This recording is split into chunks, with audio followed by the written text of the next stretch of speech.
Je suis avec Marie-Noëlle Decevin, qui est présidente de Handisport plus Asnières. Voilà, tout à fait. Bonsoir. Bonsoir. Et Claude Naudet, trésorier au sein de l'association.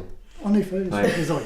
Alors, vous présidez un club handisport à Asnières, autour de la natation, c'est ça? Alors, c'est pas autour, c'est la natation. La natation. Voilà. Pour personnes en situation de handicap. Quel type de handicap? Surtout IMC, enfin hémiplégique plutôt, mais on a aussi des jeunes de tous ordres en fait. Ouais. Voilà, et ça va maintenant, on a cette année ouvert une nouvelle section pour les petits de 8-10 ans, donc ça va de 8 à 77 ans. Ouais. Combien de nageurs vous avez aujourd'hui? Claude, 25 je crois. Oui, 25. 25 voilà. nageurs. Oui. Ouais. Et vous avez démarré avec combien de nageurs? Vous n'étiez pas à l'époque présidente? C'est Claude Il qui y a une était vingtaine d'années, il n'y avait que 4 adhérents au tout début, où c'est Madame Fèvre qui présidait. Et aujourd'hui, vous arrivez donc à 25 nageurs. Alors, comment Une s'organise dizaine de par an, ce qui fait que l'effectif total est de l'ordre de 35. Comment s'organise la pratique? Les séances ont lieu le samedi? Le samedi, 10h30, oui. Voilà. Et cette année, on a aussi eu un jeune qui essayait de passer un diplôme sur le water polo. Ah, c'est ça, Claude? Hein?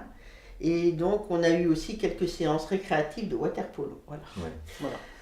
Vous avez donc des éducateurs sportifs qui sont reconnus, diplômés, dont un, STAPS APA, en filière STAPS APA, Julien Labranche. Voilà. Et puis son alter ego, ou son second, qui est issu de la même filière aussi, Antoine Jamet, il est également diplômé STAPS. On a un stagiaire, donc on a réussi à salarier en CDD, donc ce qui fait que cette saison on a 3 salariés, qui est également de la filière STAPS. Il y a quelques années, on a vu quelqu'un d'une autre filière, Solène Couffin, qui était de la filière GEPS. Bébé GEPS, voilà. Et alors, aujourd'hui, on peut dire que vous êtes satisfait de votre club, mais j'imagine que ça n'a pas toujours été simple au début. On est un peu limite en bénévole, parce qu'on a besoin quand même davantage de personnes dans l'eau, parce qu'on a des apprenants, et ce que Marie-Noëlle suggérait tout à l'heure, c'est qu'on a aussi des jeunes qui sont à la limite handicap mental ou qui cumulent un handicap physique avec un retard mental, on va dire. Voilà. Et puis ce qu'on a oublié de signaler, c'est qu'on a plusieurs non-voyants également. Oui, aussi. Donc pour lesquels on fait un couloir de largeur réduite pour qu'ils soient bien guidés par les lignes de flotteurs. Et en fait, il y en a une, il lui faut toujours quelqu'un à côté d'elle, de toute manière, parce qu'elle ne peut pas encore garder la ligne. Ah oui, oui. Alors vous avez un enfant handicapé? Oui, moi, oui. Trisomique non, interne, non, mon fils est hémiplégique. Qui pratique aussi? Oui, c'est comme ça que j'ai connu le club. Y compris en compétition. Voilà, y compris en compétition, donc voilà. Et il est très content, et ils sont tous à attendre que les séances arrivent, parce que ils sont heureux de se retrouver ensemble pour une fois, de ne pas avoir un regard différent, voilà, ils ne sont pas jugés. Ils sont très heureux, voilà, c'est très important. Alors les nageurs handicapés qui souhaitent rejoindre votre club, est-ce que vous avez un site internet? Comment ils peuvent vous joindre? Oui. On est présent au forum. Des Le site internet, il est en cours de... Oui, il n'est pas terrible. On est dans le répertoire officiel.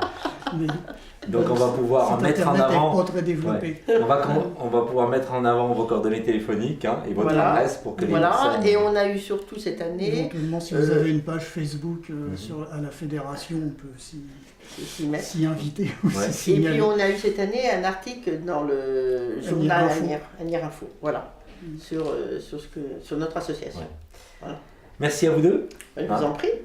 Longue vie à votre club. Il a fêté ses 20 ans. On vous souhaite plein de nageurs, plein de bénévoles. Donc on va aussi profiter de la caméra et lancer un appel pour que des bénévoles vous rejoignent. Oui, Asnières demande toujours des bénévoles parce que les enfants ont besoin toujours, surtout les petits, d'avoir quelqu'un à côté d'eux. C'est la piscine d'Asnières. La mise en confiance. Le nom de la piscine? Franck Esposito, qui est venu l'inaugurer en personne il y a 5 ou 6 ans. Piscine d'Asnières. Lieu dit Les Courtilles, métro Les Courtilles. Voilà. Merci à vous. Je vous en prie. Merci.